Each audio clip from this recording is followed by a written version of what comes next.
ke arah Doma deh. Ini bakal jadi meta 9 sahabat Doma lagi. 9 sahabat Doma, apalagi ada Cloud dari Eman ya. Ini mana tadi udah sempat aku mention bahwa ini Cloud yang mungkin mendekati bagaimana kehadiran dari Skylar dengan Cloudnya yang mengerikan. Tapi balik lagi, Doma menggunakan Leslie, jadi kayaknya kita nggak perlu worry untuk di gold lane. Mungkin kita boleh worry-nya di bagian roamer kali ya. Lolita versus Kaja, ini area of evac versus single target. Sehingga last pick dari EVOS Icon menentukan sekali bagaimana Kajanya akan berfungsi maksimal atau tidak. Karena targetnya ternyata adalah Kagura. Free Purify karena lawannya Lolita. Jadi kayaknya dia nggak bakal menjadi target utama dari Light di game kali ini. Aduh, kita harus lihat nih di game bakal gimana. Karena buat sisi EVOS Icon, Pakito, Kagura, dan Fredrin ini potensi pick off burst damage yang bagus banget. Tapi dari sisi RSG juga ada Valentina yang wave gear-nya kayaknya bakal lebih mantap lagi. Dan di jungle ada Martis yang kalau udah mulai snowball itu nggak bisa didiemin aja sih. Yes, inilah dia teman-teman, kita sudah masuk dan menyelesaikan fase draft. Dan saatnya kita akan melihat kali ini pembuktian dari tim EVOS Icon. Apakah mereka bisa melewati batu sandungan yang sangat besar yang ada di hadapannya. Maka dari itu langsung saja saya umpan ke caster-caster yang sudah siap di sebelah sana. Silahkan Choji dan Itachi. Oke.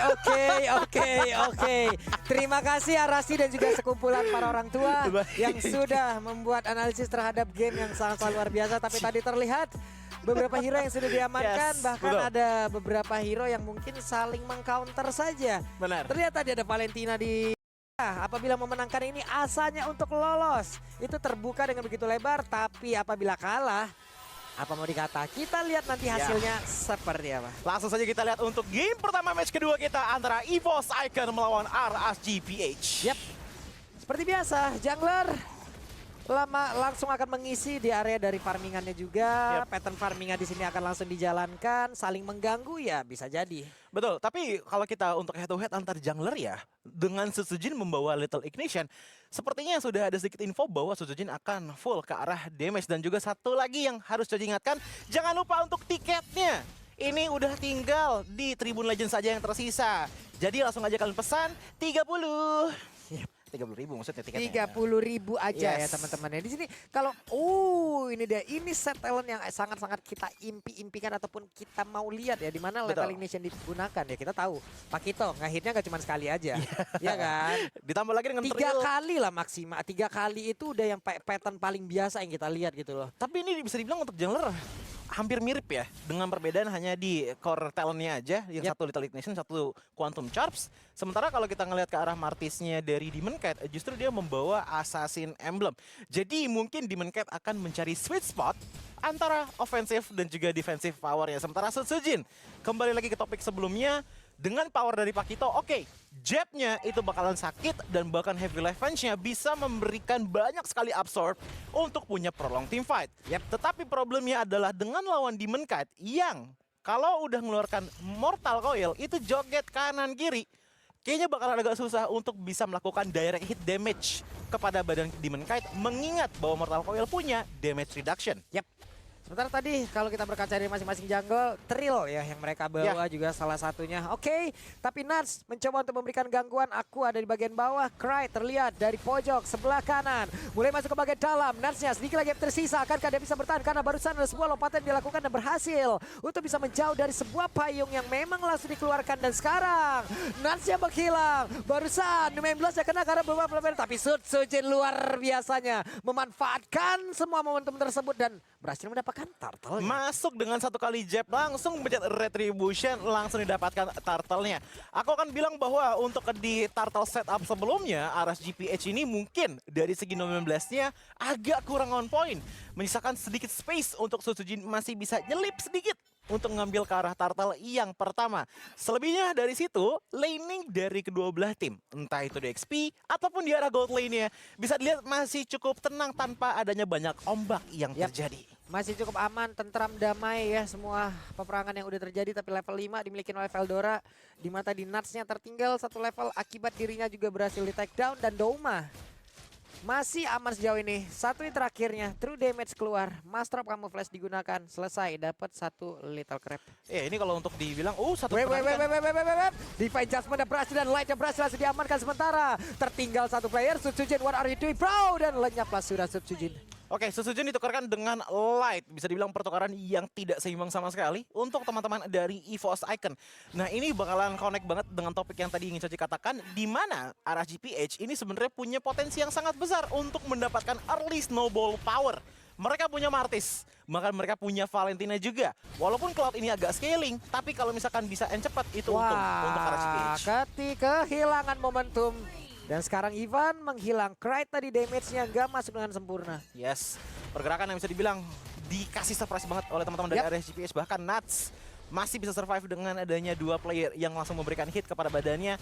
The Grand CHP dari seorang Uranus sudah mulai menebal, membuat Veldora pun sepertinya sudah mulai kewalahan untuk di arah XP lane menahan ke arah Uranus. Tapi ini yang sangat berbahaya sebenarnya dari Light. Gak cuma dari segi Nomen Blast-nya saja, tapi shield-nya itu bisa ngedeny damage basic attack dari Leslie-nya Doma ataupun ultimate snipe-nya, Pak. Iya, Kagura aja bisa kedinai, Pak. Iya, Kagura juga bisa kedinai. Makanya tadi juga ada damage yang nggak maksimal masuk ke arah beberapa player. Dan sekarang Asura Aura dikeluarkan, Nuts-nya mulai mendorong beberapa player. Ivan tetap stay dari tersebut, tetap teguh kokoh pendirian agar tidak bisa diusir kemana-mana. Tapi barusan Cyclone Eye dan Turtle-nya diberikan begitu saja. Yes, early play yang udah mulai jatuh ke tangan teman-teman dari RSGPH pun sudah mulai terjadi, bahkan dengan perbedaan total yang lumayan terjadi. Wait, Sutsujin, satu hit terakhir, Sutsujin masih berusaha untuk bisa berhasil sama, tapi ternyata tidak.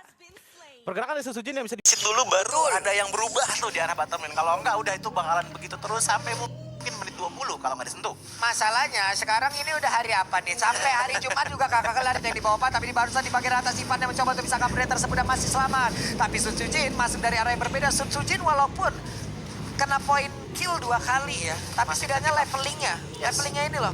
Keep up-nya masih bagus banget ya. Bahkan dari segi gold pun juga aku bisa bilang lumayan bagus dengan hanya perbedaan di angka 700 gold saja.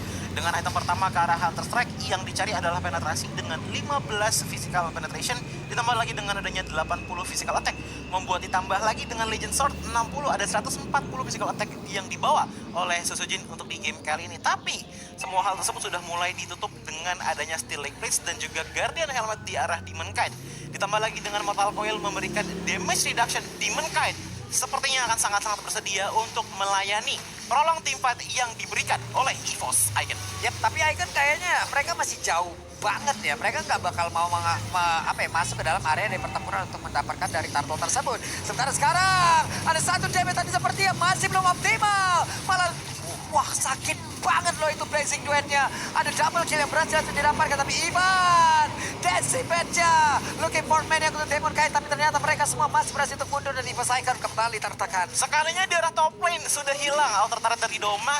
Dengan mengetahui Doma pindah ke arah bottom lane perlahan demi perlahan, otomatis fokus dari RSGPH pun juga demikian.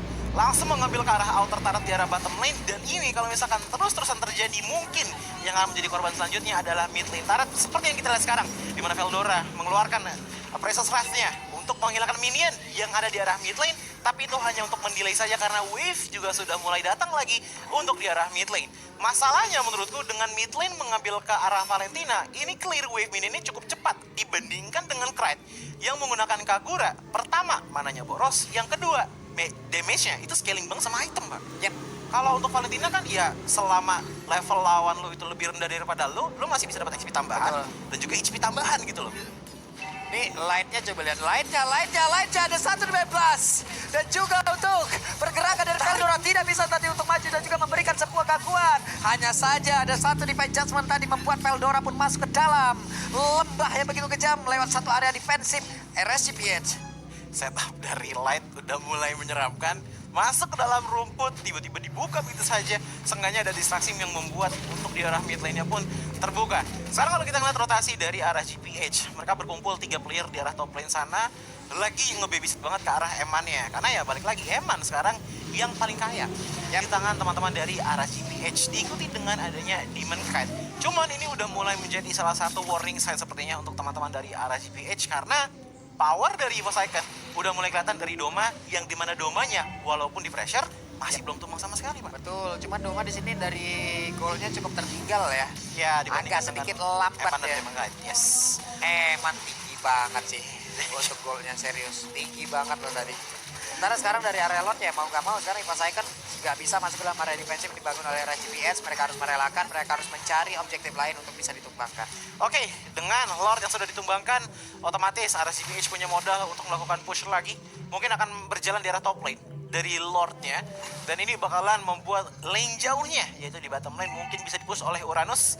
Mengingat bahwa Uranus dari Nuts juga sepertinya sudah cukup proper untuk langsung saja melakukan laning sendirian. Kalau dapat kill, aman banget. Kalau nggak dapet tinggal kabur pakai Consecration yang ngebuat Uranus sangat oke untuk laning jauh, apalagi melawan Sutsujin di arah bottom lane yang dalam tanda kutip walaupun levelnya keep up tapi death 3 kali nih. Yap, item pasti bakal fall off dibandingkan dengan Demon Kite. Oke lah, ada beberapa damage ke arah Uranus, tapi kayaknya nggak bakal bisa maksimal untuk bisa menumbangkan dia 1 lawan 1. Ivan ketahuan posisinya under banget sekarang leveling yang dimiliki oleh pemain dari Evos Icon. Lordnya ada di bagian atas, belum ada objektif ataupun taruh yang berhasil ditumbangkan dari pemain RGPS, tapi sekarang Doma memiliki BOD. Ini dia warning pertama, Blade of Despair di tangan dari Doma. Satu shot mungkin sudah mulai berasa lah. damage 1300 1500 lah mungkin lah kalau sudah ada Berserker Fury ya di tangan Doma. Ditambah lagi dengan Quantum Charge, harusnya escape mechanism-nya ini cukup oke. Asalkan Aqua tidak mengambil ke arah Diva Judgment. Yap, IMU-nya, dan itu berbahaya loh karena sempat terjadi beberapa kali. Dan bahkan sebagai yang kita lihat di map sekarang, RCPS ini udah mulai masuk ke jungle area-nya dari Evos Icon. Mereka tahu bahwa dengan Doma yang udah mengambil ke arah Blade of Despair, ini kalau masih kita kasih jungle, ini bakal bahaya. True damage-nya ini bakalan nampar banget ke teman-teman dari RCPH, maka dari itu mereka sudah mulai menginvasi perlahan demi perlahan. cuman sekarang Evos Icon hanya tinggal nge-drag game ini jauh lebih lama lagi ya. Mereka harus membuat defensif yang sangat-sangat kuat ataupun tarik ulur yang bisa mereka manfaatkan menjadi sedikit advantage yang bisa mereka ambil. Karena itu pun akan menjamin nantinya Doma akan semakin berkembang lagi dari sisi damage-nya. Untuk sekarang kita tahu Leslie area late game true damage 2000, 2500, 3000 Hal damage biasa sekali itu. tembak itu udah hal biasa aja, Pak. Itu udah menjadi hal yang sangat-sangat ditunggu. Yes, tapi ya balik lagi ini lawannya Demon Kite yang dari tadi gameplaynya benar-benar agresif banget. Lihat bagaimana dia pun berani kesediaan ke depan sana tanpa adanya light di depannya. Bahkan kalau kita ngeliat dari itemnya pun anti kuiras, ditambah lagi dengan Guardian Helmet. Ini item yang bisa dibilang oke, masih belum respect ke arah Leslie-nya dengan Twilight Armor, tapi sudah sangat cukup untuk meminimalisir damage fisikal dari Evos Icon.